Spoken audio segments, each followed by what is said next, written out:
সাধারণত বায়োডাটা করা হয় বিভিন্ন ধরনের প্রেক্ষাপটের উপর ভিত্তি করে এবং এর জন্য কিন্তু রিকোয়ারমেন্টস যে যা চাওয়া হয় সে অনুযায়ী কিন্তু বায়োডাটা তৈরি করতে হয়।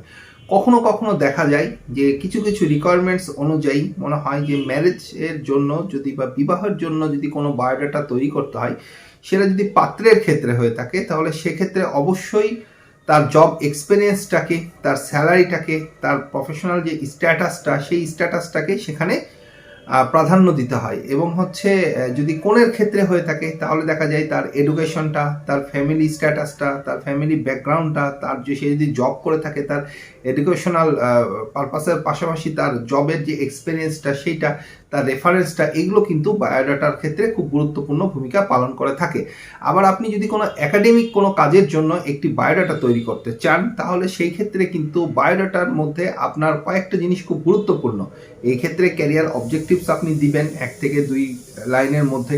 আপনি হচ্ছে আপনার যে পার্সোনাল ডিটেলসটা আছে সেটা উল্লেখ করেন এবং হচ্ছে আপনার যে জব অভিজ্ঞতার যে ঝুলি আছে সেই অভিজ্ঞতার ঝুলি থেকে আপনি অল্প পরিমাণে আপনার জবের যে প্রফেশনাল যে কোয়ালিফিকেশন আছে, আপনার যে প্রফেশনাল যে জব এক্সপিরিয়েন্স আছে সেটাকে উল্লেখ করেন খুব সীমিত আকারে এবং স্পেসিফিক মেজর কিছু পয়েন্ট এখানে উল্লেখ করেন। তা না হলে কিন্তু বায়োডাটাও কিন্তু 5 থেকে 6 পেজের হয়ে যাবে। এবং প্রথমেই আপনাকে বুঝতে হবে যে আপনি কোন কাজের জন্য, কেন, কি উদ্দেশ্যে আপনি হচ্ছে বায়োডাটাটা প্রস্তুত করতে চাচ্ছেন এবং যেই উদ্দেশ্য, যেই কারণ, যে কাজকে সামনে রেখে আপনি বায়োডাটাটা প্রস্তুত করতে চাচ্ছেন, আপনি আপনার বায়োডাটাটা আপনি সেইভাবেই প্রস্তুত করেন। যদি আপনি সেইভাবে প্রস্তুত করতে না পারেন তাহলে কিন্তু বায়োডাটা শুধুমাত্র আপনার তৈরি করাই হবে, কিন্তু কোনো কাজে আসবে না। আপনার যে উদ্দেশ্যের জন্য আপনি তৈরি করতে চাচ্ছেন সেই উদ্দেশ্যটা আপনার সফল হবে না। যে কারণের জন্য আপনি এটা তৈরি করতে যাচ্ছেন সেই কারণটা আপনার মাটি হয়ে যাবে। এবং পরিশেষে আমি বলতে চাই যে আপনার যে পরিশ্রমটা হলো, আপনার যে সময়টা গেল, সেই সময়টা সঠিকভাবে ইউটিলাইজেশন হলো না। এই জন্য প্রথমেই আপনি মনস্থির করেন আপনি কোন উদ্দেশ্যে, কি জন্য, কি পারপাসে, কি কাজের জন্য বা আপনার কোন কাজটা আর জন্য এই বায়োডাটাটা করছেন সেই জিনিসটাকে শনাক্ত করুন। এরপরে বায়োডাটা তৈরি করতে বসুন।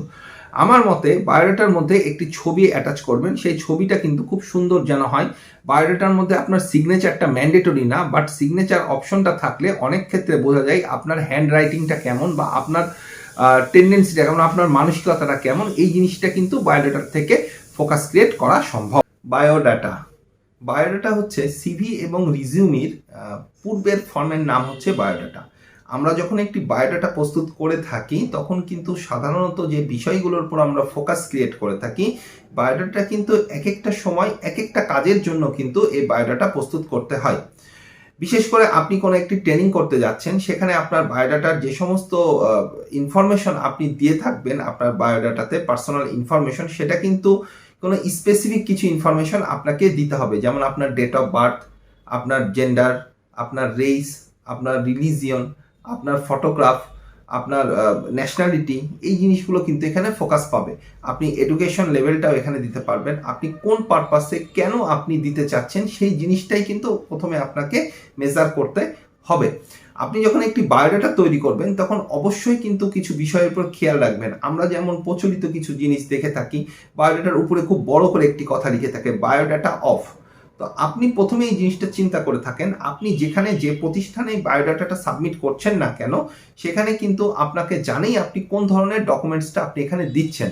এই জন্য বায়োডাটা কথাটা আমরা অনেক বড় করে লিখলেও খুব বড় করে লেখার দরকার নেই। এটাকে একটু লেফট সাইডে, একটু লেফট অ্যালাইনমেন্ট দিয়ে যদি লিখেন বায়োডাটা অফ, আপনার নামটা দিলেন, নিচে আপনার অ্যাড্রেসটা দিলেন, আপনার মোবাইল নাম্বারটা থাকলো, আপনার ভ্যালিড একটা ইমেল অ্যাড্রেস থাকলো, তাহলে কিন্তু জিনিসটা অনেক সুন্দর লাগবে দেখতে।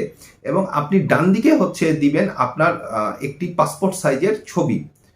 এরপরে হচ্ছে আপনি আপনার পার্সোনাল ইনফরমেশনগুলো লিখবেন। এখানে ক্যারিয়ার অবজেক্টিভসটা আসলে কিন্তু খুব গুরুত্ব বহন করে না বায়োডাটার ক্ষেত্রে, কারণ বায়োডাটা কিন্তু আপনি দিচ্ছেন হচ্ছে আপনার পার্সোনাল ইনফরমেশনগুলোকে অন্যের কাছে উপস্থাপন করছেন। এখন এই পার্সোনাল ইনফরমেশনের মধ্যে আপনার ক্যারিয়ার অবজেক্টিভসটা কিন্তু এখানে খুব গুরুত্বপূর্ণ ভূমিকা পালন করে না। সেই জন্য প্রথমেই আমরা পার্সোনাল ইনফরমেশন থেকে এখানে স্টার্ট করব।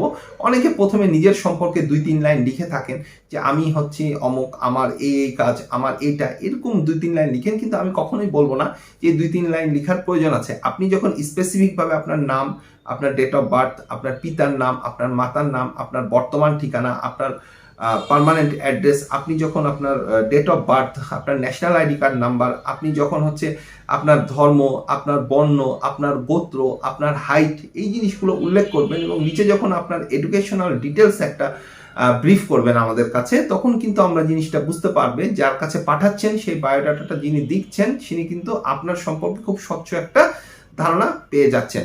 একটি বায়োডাটা সাধারণত কত পেজের হয়ে থাকে, এরকম একটা প্রশ্ন কিন্তু আমরা ম্যাক্সিমাম জনই পেয়ে থাকি। ম্যাক্সিমাম সময় আমাদেরকে নক করে থাকেন একটি বায়োডাটা কতখানি হয়।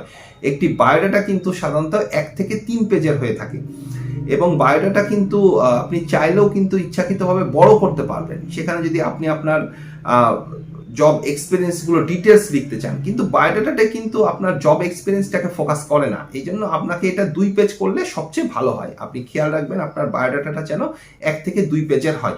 যদি 1 পেজের মধ্যে সম্ভব হয়, খুব লেফট এবং রাইটে 2 পোর্শনে যদি আপনি দিতে পারেন তাহলে এটা আপনার জন্য ভালো। আর যদি না দিতে পারেন তাহলে হচ্ছে আপনি সর্বোচ্চ 2 পেজ করতে পারবেন এই বায়োডাটা। এবং হচ্ছে আপনার এডুকেশনাল ডিটেলসটা কিন্তু এখানে প্রকাশ করতে হবে, আপনার জব এক্সপিরিয়েন্সটা কিন্তু এখানে প্রকাশ করতে হবে। আপনি কি কাজ করেন সেটা এখানে ফ্যাক্ট না। বায়োডাটার ক্ষেত্রে আপনি কোন প্রতিষ্ঠানে, কোন পদে, কতদিন ধরে কর্মরত আছেন, সেই জিনিসটা হচ্ছে বায়োডাটার মধ্যে দেওয়াটা গুরুত্বপূর্ণ। এই জন্য আমরা বলে থাকি বায়োডাটা হচ্ছে বায়োগ্রাফিক্যাল ডাটা এর একটা শর্ট ফর্ম। ধন্যবাদ সবাইকে সাথে থাকার জন্য। আসসালামু আলাইকুম।